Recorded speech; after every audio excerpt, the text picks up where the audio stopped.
Welcome to What is Going for new thought from the edge of Each week on OMTimes flagship radio show, veteran broadcaster, author, and media consultant Sandy Sedgbeer conducts thought-provoking interviews with inspirational authors, artists, musicians, scientists, speakers, and filmmakers who are working at the point where spirituality and science meet consciousness at the very edge of Here is your host, Sandy Sedgbeer.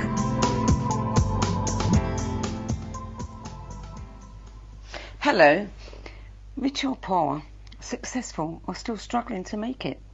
If there's one thing we all want more of in life, it's money. And if there's one thing that can fill us with fear, it's money. From our emotions to our behaviour, money wields enormous power over us. But what if we've all got it wrong? What if we've completely misunderstood what money really is? What if money has a different purpose than we think? What if money could talk to you and tell you what it really wants for you?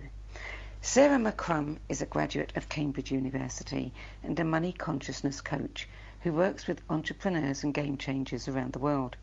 She's the author of Love Money, Money Loves You, and Energy on Demand, Master Your Personal Energy and Never Burn Out. And she's co-founder of the Consciousness of Money series of programs that help people transform their relationship with money. Sarah McCrum joins me tonight to challenge our preconceived notions about money and show us how we can develop a profoundly different relationship with it. She also comes bearing an exclusive free gift to help you put everything she says to the test at absolutely no cost to yourself.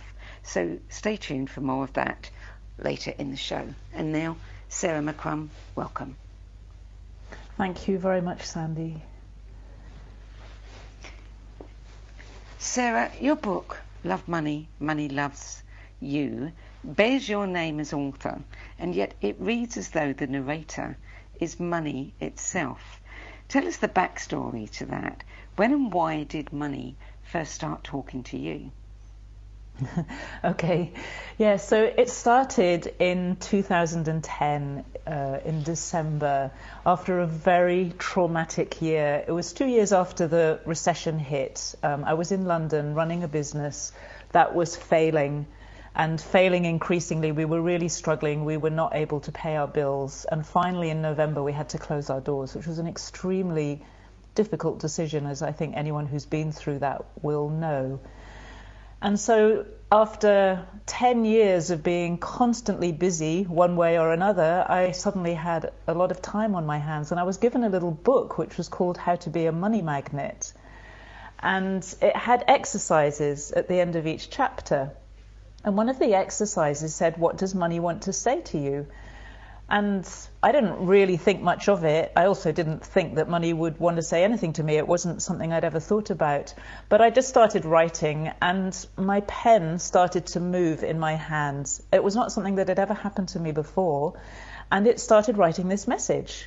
And the first words that came out were, I would like to tell you to love me. And then it continued. And it was literally an experience where I was, just like you said, I was really the scribe.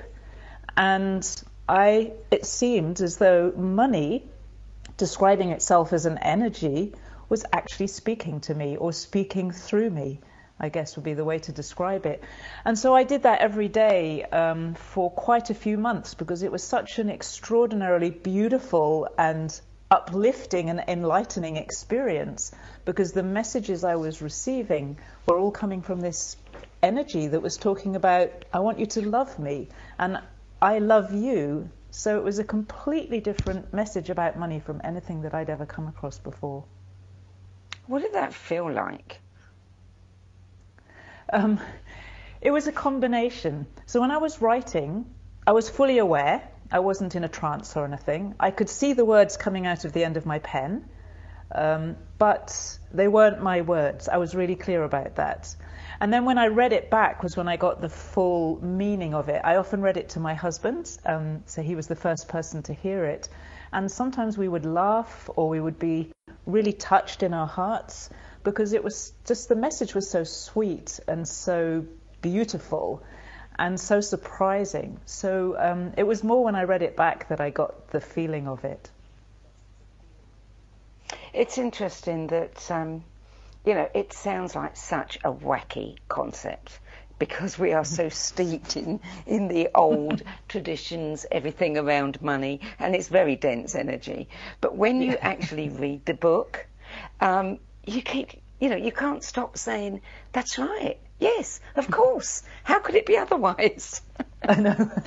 So sometimes people say to me, I just can't imagine having a relationship with money, or it doesn't make any sense to me to say love money. Like, how could I possibly love money? And I just say, look, take time and investigate whether this is possible, because it just feels so different when people actually engage with it. And they're surprised, and I'm surprised. I'm continually surprised still by the feeling of it and the experience of it and what's opened up inside me from doing this. So what happened to you between acting as the scribe, writing all this down, and then deciding to publish it later? What happened to propel you into that next step? Well, so I was very naive when I wrote it, and at first I was just writing these messages because it was intriguing, and probably after a couple of months, I would imagine because I'd read Neil Donald Walsh's Conversations with God, I started to think, I suppose most people who do something like this, they publish it as a book. Maybe I'd better turn it into a book. It kind of dawned on me, which seems very strange in hindsight, because I guess I know more now. And at the time, I had no money because of going out of business and other situations that were going on. I was really, really broke. So I investigated how to self-publish and discovered that I could do virtually everything free of charge, which was amazing. The only thing I paid for was to get a little book formatting, text formatting program for about $80. I spent my last, it's a sad story in a way. I spent my last $80 on this little program so that I could format the text, and I put it together with an awful photo. And I had to publish it under a different name originally, so I chose to call myself Joy Prospero, which is kind of cute, or some people think it's a bit off. But it really matched the message. It was about prosperity and it was about joy, and I felt that was a name that kind of matched it. My teacher didn't want me to publish it at the time, my Chinese master. And so it was all rather, I sort of just put it out there but didn't tell anybody that I had published it. And about 9 months later, it was Christmas, I made a special Christmas edition with some additional texts in it and gave it to about 7 or 8 people. And I didn't know anything about promotion in those days, so I didn't promote it. It's the most bizarre thing now. But little by little, like really slowly, I found that I would sell 1 book or I would sell 2 books. Somebody would write me a message about it. And the honest truth is that after I wrote it, I actually felt really uncomfortable because I had no money. When I first published it, I had to decide whether I could afford 1 or 2 author copies, and they cost about $4 plus postage from America. And I decided I could only get 1 copy for myself. So it was really difficult, and I actually felt really ashamed. I felt that because I'd written it, I should be able to do it.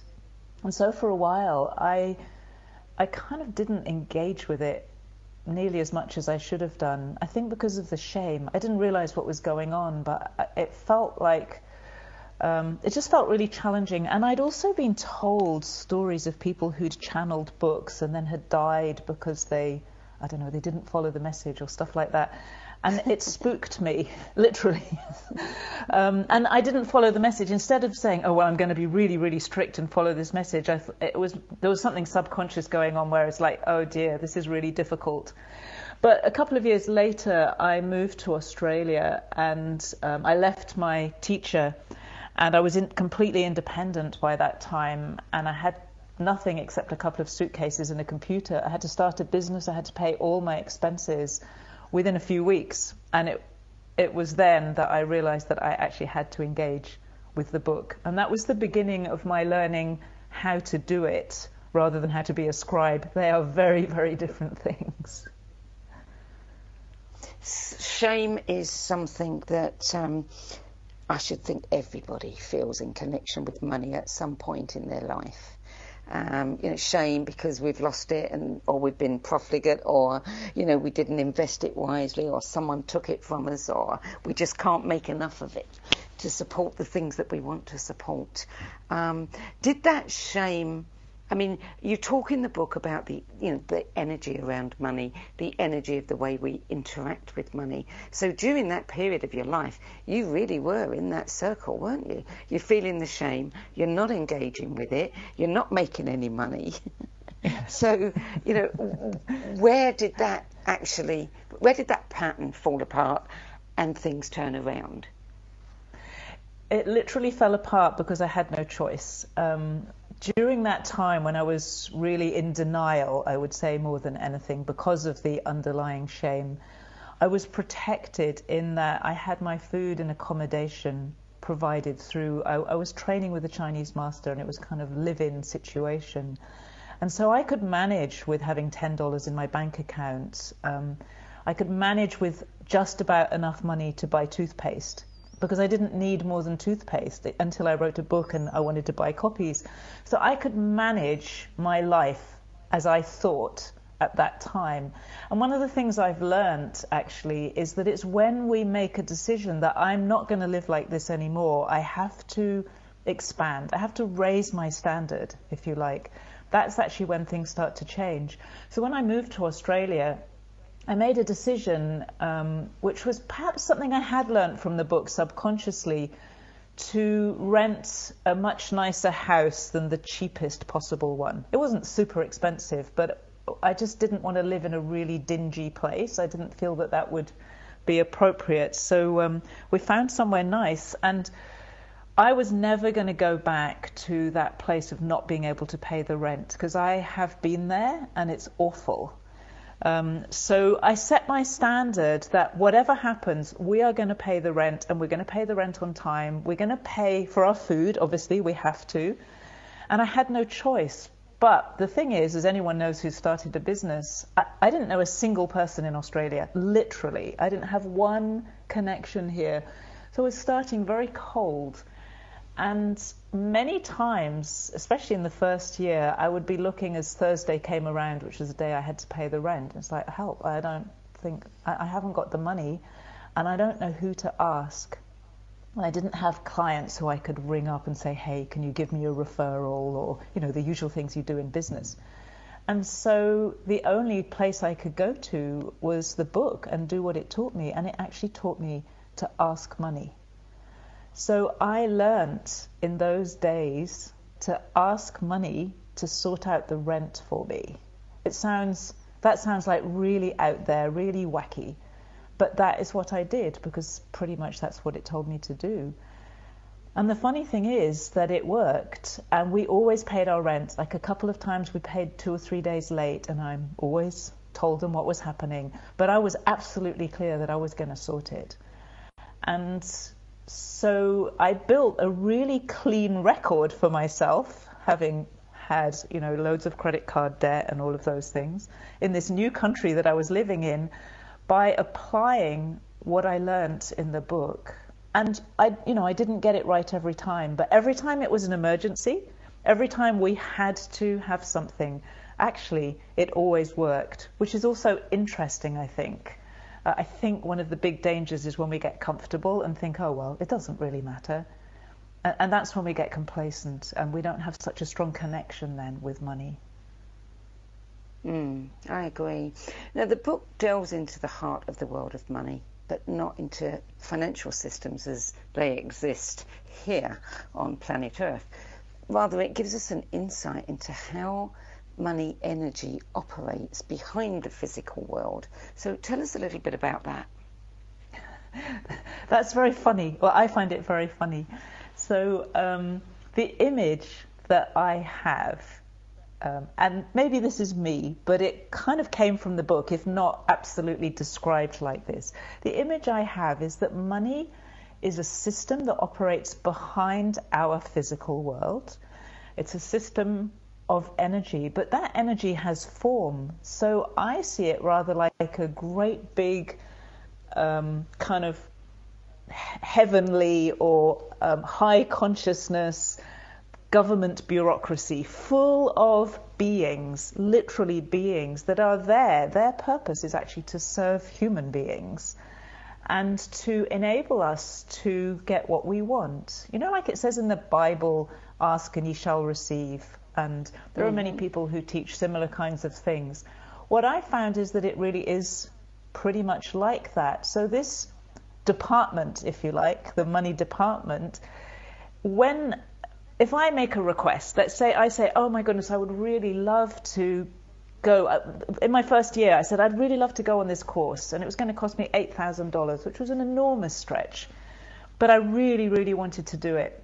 When I say something like that, I now know that that is like, it's a request. It's like clicking the send button when you do an internet order, and that request is immediately logged in this energetic system. It's kind of recorded, and then the whole system goes into action to fulfill my request. Now the problem is that usually what I might have done is say something like, oh, I'd love to go on that course, but I can't afford it, and they have to fulfill that bit as well. So then they have to say, okay, Sarah McCrum course, $8,000, can't afford it, delay delivery. Essentially, it's kind of a bit like that. And so they hold if you're saying you can't afford it, because that's the message that you're sending them.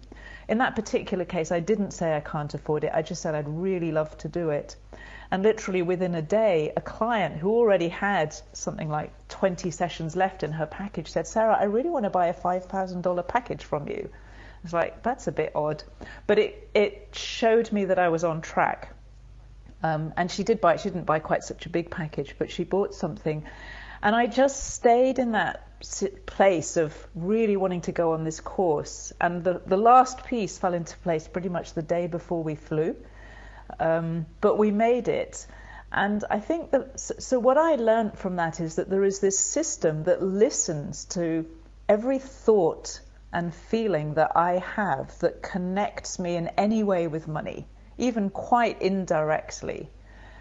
And it has to deliver according to what I'm thinking and feeling and doing, obviously, as well. And so it's extremely responsive. It's a system that is essentially full of incredibly old, dusty records of requests that have been made and never fulfilled, because so many people are telling the story of I can't afford it, I don't deserve it, I'm not worthy of it. And so all of those things that you long for but feel you're not worthy of sit in the not worthy book, if you like, in the record, until one day in your life you drop that whole unworthy story, and then suddenly it's like, oh, this just came. I wanted that 30 years ago. I've had that experience many times where something I wanted when I was much younger Sarah, has come 20 years later. Sarah, I have to interrupt you there. We have to go over to the break. But hold that thought. You're listening to What Is Going On. I'm Sandy Sedgbeer. My guest today is Sarah McCrum, co-founder of the Consciousness of Money series of programs. We'll be back with more from Sarah, a new blueprint for making money, and news of her exclusive free gift for you after the break. Stay tuned. The future of Internet radio is here. OMTimes Radio. IOM FM. Ascending Hearts is no ordinary dating site, but a spiritual dating site with a purpose, to link you with your soulmate. We engineer the serendipity so you can trust that you will attune with someone that has the same matching vibration as you. Ascending Hearts, the conscious dating site for the spiritually aware. Try Ascending Hearts for free. AscendingHearts.com. More than 24 million Americans have an autoimmune disorder, and that number continues to grow. I'm Sharon Saylor, and I'm one of those 24 million. To put that number in perspective, cancer affects about 9 million and heart disease up to 22 million. That's why I've brought together top experts and those thriving regardless of their diagnosis to bring you the latest, most up-to-date information. Join me, Sharon Saylor, Friday night, 7 p.m. Eastern, for the Autoimmune Hour on Life Interrupted Radio to find out how to live your life uninterrupted. I'm Fidel Nshambo. I was born in a city called Bukavu in the Congo. We were a loving family, and then, boom, everything that I had disappeared in a single day. People think that when you are a refugee and they resettle you to America, and all your problems are done. They don't understand that that's the beginning of everything. I was not born a refugee. I was made one. It's time we welcome refugee families with open arms. Learn more at embracerefugees.org, brought to you by the Ad Council.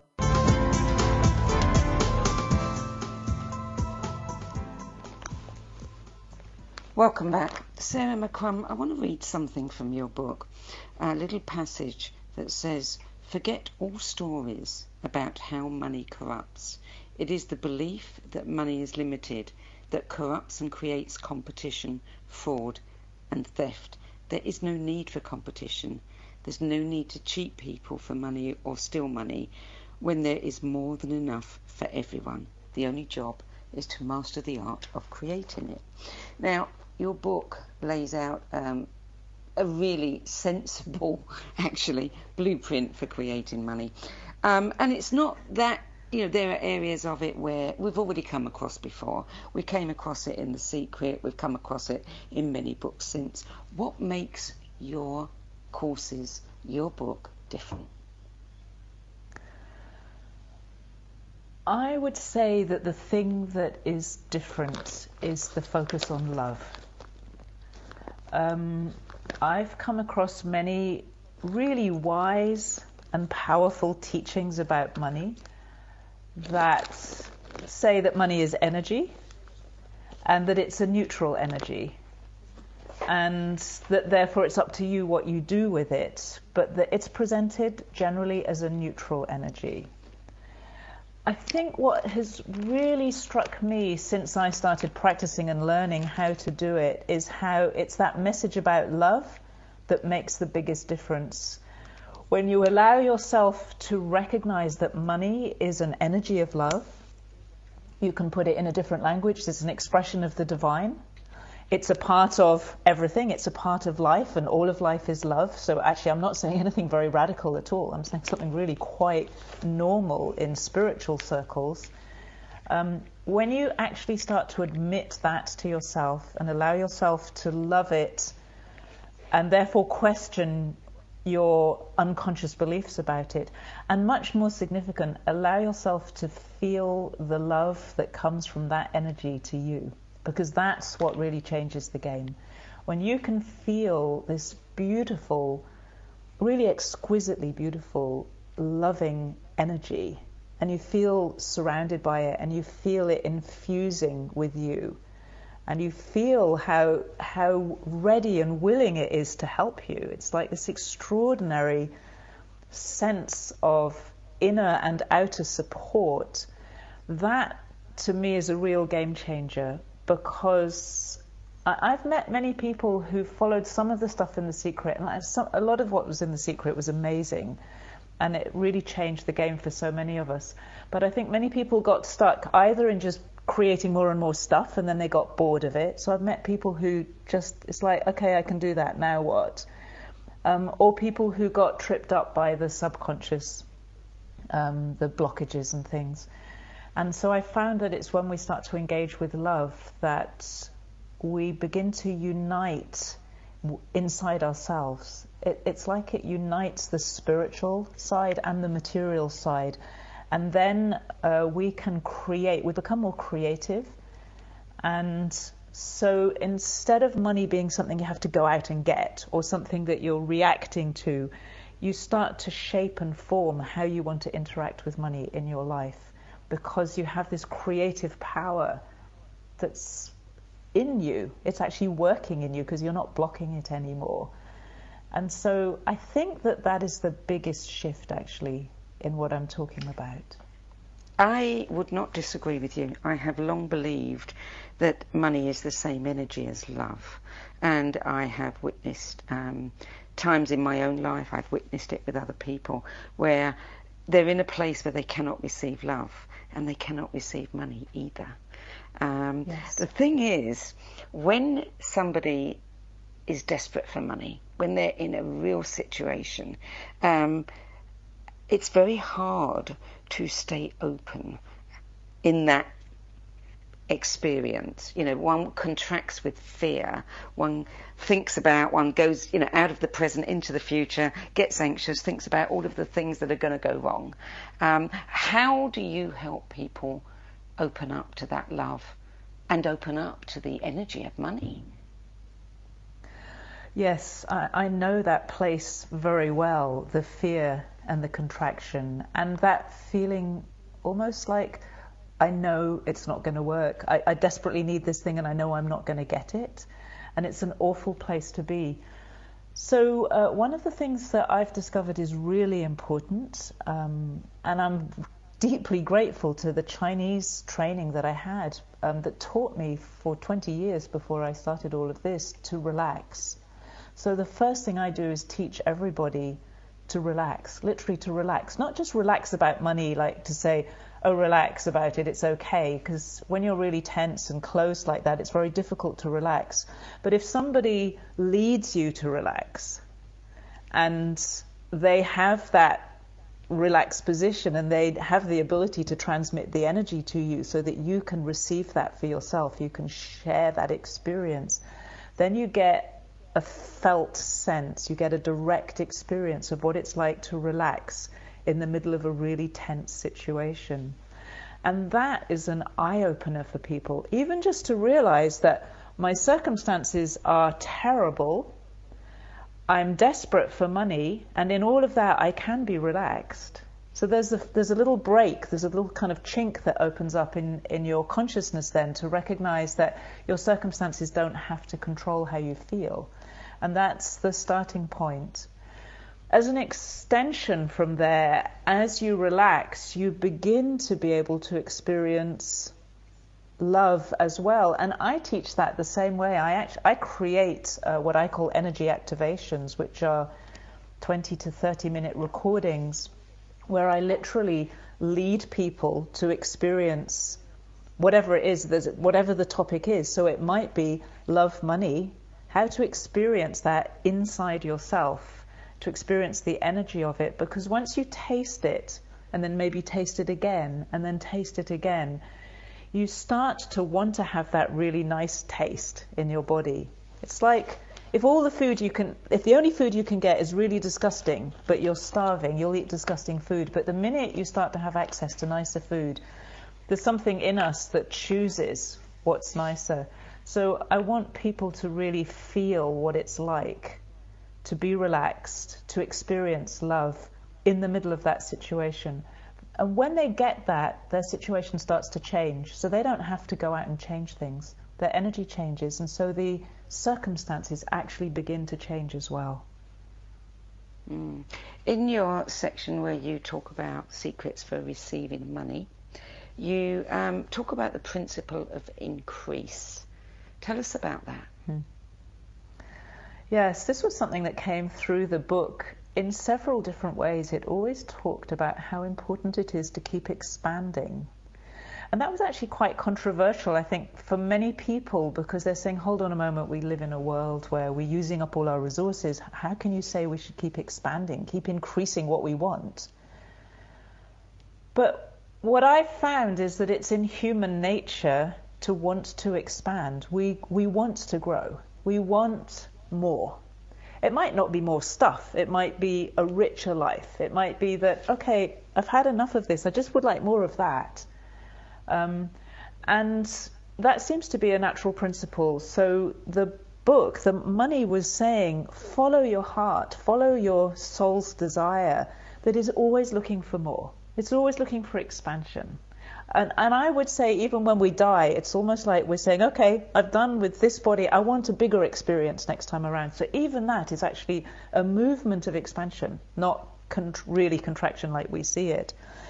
And so, yeah, I reckon it's pointing to this principle. And what I've noticed is that when we go for that expanded desire or wish, if you like, if we say, I really want the best for myself. I really want this and that, not either or. I really want not to compromise here. I just want something really good. Money responds very actively It gets very engaged when we have that kind of energy. So it's a way to wake up your connection with money, is to really admit what it is you want, really in your heart, not in your head, not what other people say, but what you actually want in your heart. Now, you also say that we're entering a period where we'll be required to have a bigger vision if we want to be successful. And this is not just about our passion or our personal goals and dreams. This is about being agents for the huge change that is taking place across the globe. So tell us more about that.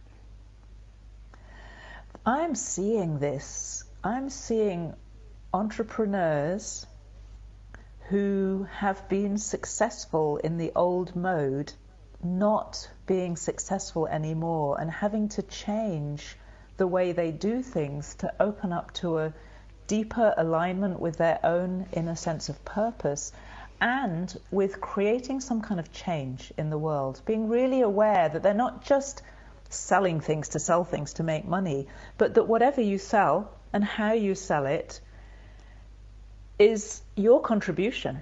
It's a significant part of your contribution, or the contribution of your life. And so this was very fascinating for me, and I'm seeing it increasingly come true, that we need to connect with our ability as human beings to make an impact. We do make an impact. Every thought we have, every feeling we have influences the whole collective of humanity. We need to be aware of that, because from that little point of how does my energy affect everybody else, through to what am I going to do in my life? What am I going to give? What am I going to contribute? All of that then becomes an expression of your soul, if you like. It becomes aligned with your deeper inner sense of purpose. And I see that increasingly money is flowing in that direction. It's still early days. I won't say we're there, but there is increasing reward, and it's getting easier for people who create businesses or work in businesses that are taking care of the wider context to be successful. Yeah, you're singing my song. I've been saying, for some years, and I've been observing exactly the same thing, that businesses that are out of alignment are gradually finding life is much more difficult for them. I don't think in this energy that we are moving into, we can afford to be out of alignment.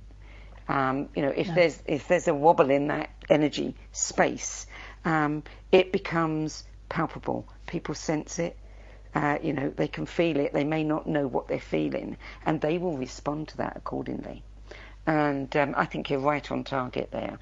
I have a saying that you cannot separate who you are from what you do and how you move through the world. And I think that is becoming more and more obvious to us. Which leads us into what you were, a little bit of what you were saying earlier about the new currency and contribution. And I think the people who, aren't contributing to the good of all will be suffering, and the people who are suffering will understand the need to contribute to the good of all. Yes, I think it's coming, and it's a tough thing to say to people who are suffering, because it can seem as though we're saying, oh, you're selfish, there's something wrong with you. But it's not that. It seems really important to me that anyone who's suffering understands that it's really just, there's something that you can learn that makes life feel better. And this happens to be, what we're talking about, happens to be one of those really significant things that you can learn. That life feels better when you don't focus all the time on yourself and your own pain, however strong the pain is. Some simple things like when you relax, when you allow love in, it doesn't have to be from a person to begin with, just allow the love that is the underlying energy of life.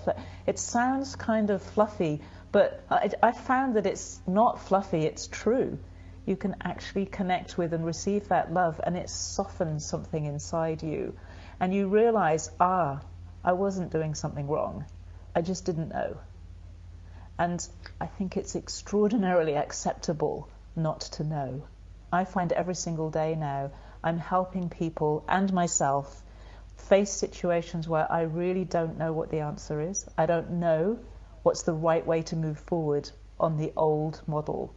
And so I have to be very kind of raw and innocent almost, and tune in more deeply than I ever needed to before. Even after 30 years of personal development, I can still say this is the case. For a complete beginner, also for me, just to tune in and to find my inner direction, my inner alignment. And that's what helps us to find that place where the work that I'm doing is this kind of contributing work. Work that is really for the good of the collective and of the planet and of each other, not just for myself. And that brings its own rewards, doesn't it? Collectively and personally. I'm curious to know, we talked about, we have to go to break. You're listening to What Is Going On. I'm Sandy Sedgbeer, and I'm speaking with money consciousness coach and author Sarah McCrum about her latest book, Love Money, Money Loves You. We'll be back with more on transforming your relationship with money with Sarah after the break, plus how to access the Energy of Money online course that she's gifted exclusively to listeners of this show. The cutting edge of conscious radio, OMTimes Radio, IOM FM. Being a radio host on IOM FM allows you to build your show on a rich platform with the power of the internet to fulfill your outreach goals and connect with a very specialized and global online audience, unlimited by time and distance. OMTimes Radio will provide you with web relevance, a recognizable conscious brand, and with the standard of excellence that has accompanied every single OMTimes endeavor. Host your show with OMTimes Radio Network. Hello, I'm Lisa Berry. Join me every Monday at 1 p.m. Eastern Time for Light on Living, a chance to see new, hear different, and feel more as I shine the spotlight on all the ways to lighten the load of life's challenges. Light on Living is your link to that new way you're looking for, that new understanding that will enhance your life, and that positive connection that will support your growth. So join me and you'll gain insight and start to see things in a new way that motivates you. Imagine being fired because of who you love. Imagine being denied medical treatment because of who you marry. Imagine being evicted because of who you are. Millions of Americans don't have to imagine this. They have to live it. Because in 31 states, it's legal to discriminate against LGBT people. Get the facts at beyondido.org. Brought to you by the Gill Foundation and the Ad Council.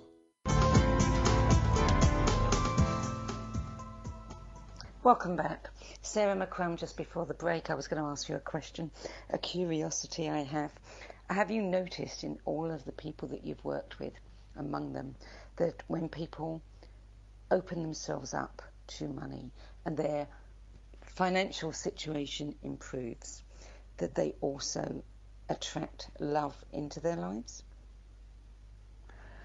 It's very interesting. Yes, I have observed that the way people relate to money is remarkably similar to the way they relate to the people closest to them, and they often observe that as well. And so, yes, what I've seen is some quite startling examples, actually, of people who perhaps in a workshop say, you know what I really want is a relationship. And this energy of money is really the energy of manifestation. So it responds to your desire for a relationship in the same way as your desire for money. And I've seen people literally very quickly find relationships, but probably more commonly because so many people are already in a relationship, is that when you open up that love, you start to open up the love between you and your partner. And that's actually been my personal experience as well. Money's been an incredible teacher for me about love and how to be loved, how to actually accept love. And I notice now it's still teaching me. If I get a bit busy, which I can do, and kind of all caught up in my own little world, I kind of separate myself a bit from my husband, and I notice that everything comes back into alignment when I remember that I'm here to love him, not be totally caught up in my work. And my life settles down every time I do that and get off my kind of roller coaster ride, which sometimes it feels like. So it continues to show me the same thing. Like, life responds to love.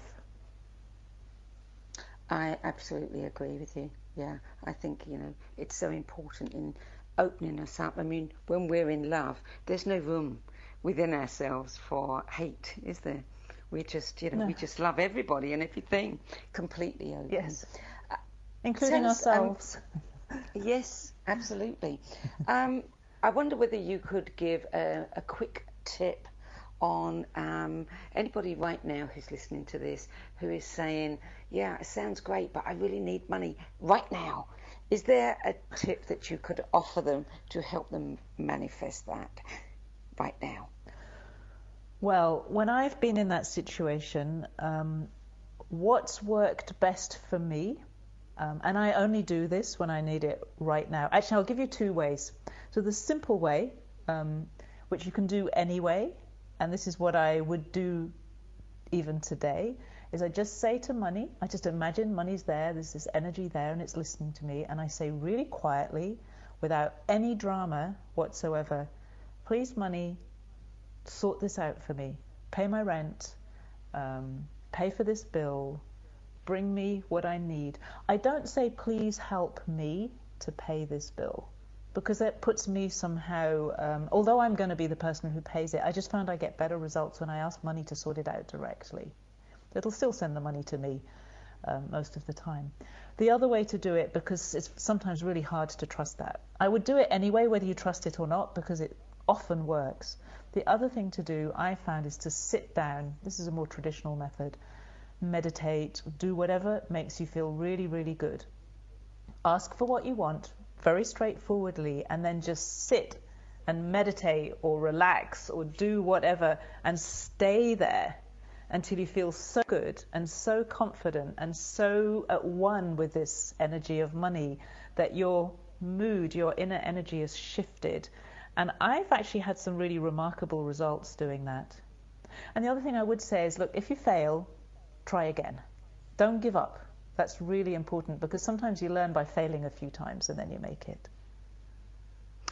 Yeah, I have found that when you're in that place where you're very confident and it's kind of non-negotiable, and you just say, this is what I'm going to have, that very often it does appear. Yes, it really does. It's just tricky for people who don't have that non-negotiable position. That's why we sometimes need some different approaches, so that if you're not quite there, I've been in that situation, I just knew that I wasn't there and I couldn't do anything to shift into it, and then I had to discover other ways. Now, money talks, obviously, through the book, and one of the things it says over and over again is that money is unlimited. If it's unlimited, why do we need it at all? Well, it does actually say at one point that once you understand it's unlimited, you won't really need it strictly in the way that we understand it now. But I think we're a way away from that. Why do we need it? So when it says that it's unlimited, the point about that is that there's no limit to the amount that we can give to each other, that we can contribute to each other, that we can create. There's no limit to our imagination and our potential in terms of creating service for each other. That's all ways of expanding our experience as human beings. And because we've had this frame where we think money is limited, then we've created all kinds of problems for ourselves around that. So My perspective is that we will experience increasingly light ways of facilitating exchange. Sometimes people talk about the gift economy, but my observation of the gift economy is that it sounds beautiful, but what it really means is that some people are doing work in a fairly traditional way to make lots of money so that they can give it to other people who are receiving it. And I think we need something that is much more sophisticated than that, much more nuanced. So I see that our financial systems will become way more responsive energetically as we let go of the need to control life through money. And as we get better at manifesting, or I prefer to say creating actually, then I think that perhaps what people are pointing to with gift economies will become blended with a money economy. So we will be able to much more fluently bring all kinds of experiences into our life just at a thought or a wish. And so money will play a lighter part in it all. It'll still be there because it's still this energy that connects us all together and creates the exchanges between us and facilitates them. So we'll need some system for that. But I can see that it'll be more and more energetic and less physical. I have many more questions for you, but not enough time to ask them all. So I want to be sure that we tell our listeners about this very generous gift that you've offered them. So tell us about that, the Energy of Money course. This is actually a very simple course, and there's a reason for that, because the message of the book is very simple. And it's something that you can do over 7 days, but you can also repeat it, so you could do it as often as you like. And it consists of a series of 7 energy activations. So they're recordings that you can listen to with your eyes closed, and they change your energy around money. And each one has a different theme, following the themes in the book. So it actually makes a really good accompaniment to the book. So one of them is called Relax About Money, because relaxation is a big theme. Enjoyment is a big theme. Love money is a big theme. So it's those kinds of things. And then for each activation, you get a little talk, a 20-minute talk that helps you to understand with a bit more richness what the activation was about. And these are a way to get you started in this new relationship with money from a direct inner experience perspective. And it also has several recordings of coaching sessions where people have asked me questions. So you might find some questions in there that you have as well that I'm answering in those coaching sessions.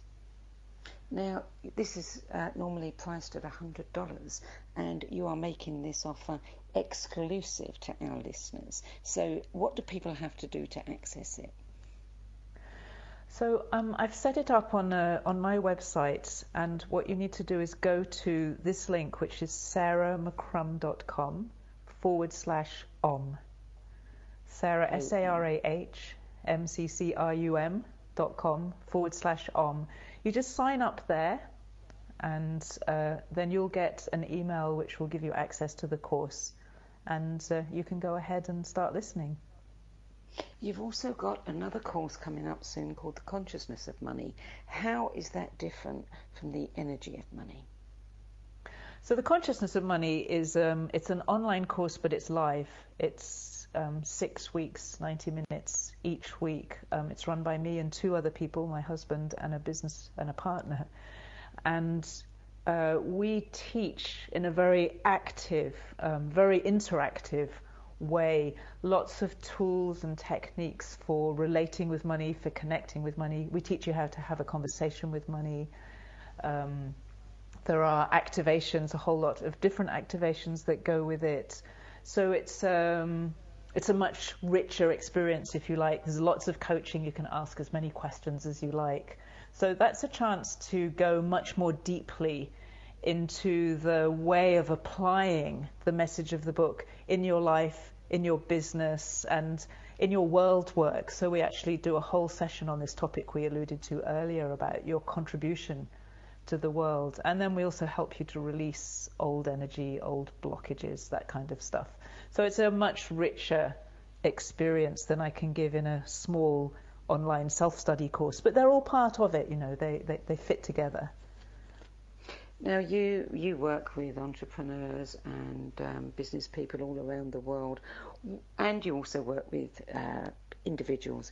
What, in your experience, has been the most surprising result that you've ever seen from somebody who has worked with you on their, attitude to money? That is a hard question, Sandy. When people ask me what's the most, I always have this thing like, I don't know what's the most. Because I'm not going to hedge it, but first of all, I will say that sometimes for me, it's really tiny little shifts that I see in people that give me such pleasure. I saw somebody recently who's a foster mother. She has about 5 or 6 children that she fosters. And it's clear that she's totally in love with what she does. And she was on a course, and I was in a small breakout group with her. And suddenly she came alive to the fact that she wanted to get a different house so she could bring in the brother and sister of a child she was already fostering. And it meant she needed a new car to be able to satisfy the requirements of local government. And she had no idea at that time how she could do that. And a few weeks later, she started to talk to the government, and she found the car she wanted. And she told me the story the other day. She said the car actually spoke to her and told her this is the one, and she could afford it, and it worked out. And now she almost found a house, and then it turned out a bit far away for the local government, and she tuned in. It's like, do I want the house or do I want the kids? I really want the kids. And so she's now, I know, because she's become so clear that she's going to find the house where she can bring those extra kids in. And, you know, it's just such a beautiful, touching story for me to see somebody come, just light up around the material things that they need that will allow them to do what they really love. And before, she'd just been in a little bit of kind of spiritual fluffy cloud land where she was denying what she really needed. And so she wasn't getting it. Do you still, talk to money? You probably talk to money if you are engaging with it for a particular purpose. But do you have the odd, interesting conversation with money that takes you by surprise? Well, one of the things I discovered about doing this kind of thing, talking with money or any of those, I can talk quite easily with other things as well, I discovered, is that it's always surprising. So I often, actually nowadays, when I teach it when I do a retreat, I'll join in and do it myself at the same time. And every single time, I just get such good advice. And you know what the advice I get most often, and it always comes with a kind of freshness, is, Sarah, you need to love me more. Just love me, love me, love me. Just love, love, love. They go on and on and on at me about it. So. Yeah. There is one of the sections at the beginning of your book is money will save the world. How is money going to save the world? When we realise that money is genuinely unlimited, and so we can open up to our own spirit of generosity and creativity, and we can accept love and share it, not from sharing my precious resources, but sharing something that flows through me and is freely available. Even just as I speak that, it becomes really obvious how that would save the world. It changes our consciousness. If we can resolve the conflict that almost everybody on the planet has around money and align money with love, we are then able to find inner peace, and we become more conscious, and we can solve anything that way. Well, isn't it interesting? We keep hearing how, the bulk of the world's money is in the hands of probably 24 people, and you've got 7 billion others who don't have the bulk of that money. But if those 7 billion others have the love, they will soon be able to change that. Yeah, and some education. And it's not to say the very wealthy people have much, much, much more love than the rest of us. And we don't have time to go into that. No. Just, I know people get confused about that. So if you don't have money, it doesn't mean you don't have love. It's it's like there's something you need to shift, and you do it in little steps and open up to see how money really works in this way. Because you don't want to be like you don't want to be somebody who is very wealthy and not sharing their knowledge. You want to become somebody who really understands this love and then can share it with other people and share the knowledge about money as well. And then, absolutely, I just see that it will make such a huge difference. I'm sure it will. Sarah McCrum, thank you so much for joining us. Thank you very much, Sandy. I've really enjoyed it. Me too. Love Money, Money Loves You by Sarah McCrum. Many books promise to transform your thinking and your life. Trust me, this is one of the few I've encountered that really does deliver. But don't take my word for it. Take advantage of Sarah McCrum's generous gift, the Energy of Money course worth $100, but completely free for listeners of this show. Experience it for yourself. Sign up at sarahmccrum.com/om. And you can also learn more about Sarah's work and her next online workshop at sarahmccrum.com and theconsciousnessofmoney.com. I'm Sandy Sedgbeer. Thanks for being with me today, and I'll be back again with you at the same time next week. Till then, it's goodbye from me.